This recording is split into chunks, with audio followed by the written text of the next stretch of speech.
श्रियकान्ताय कल्याणनिधये निधयेत्तिनाम् श्रीवेङ्कटनिवासाय श्रीनिवासाय मङ्गलम् लक्ष्मी सविभ्रमालोकसुभुविभ्रमचक्षुषे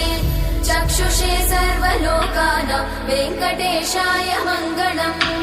श्रीवेङ्कटाद्रिशृङ्गाग्रमङ्गलाभरणाङ्ग्रये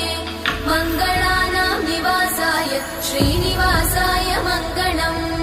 सर्वावयव सौन्दर्य सम्पदा सर्वचेतसां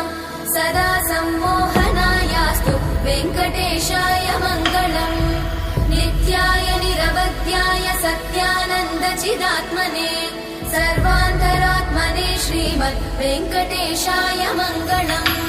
स्वतः सर्वविदे सर्वशक्तये सर्वशेषिने सुलभाय सुशीलाय वेङ्कटेशाय मङ्गलम्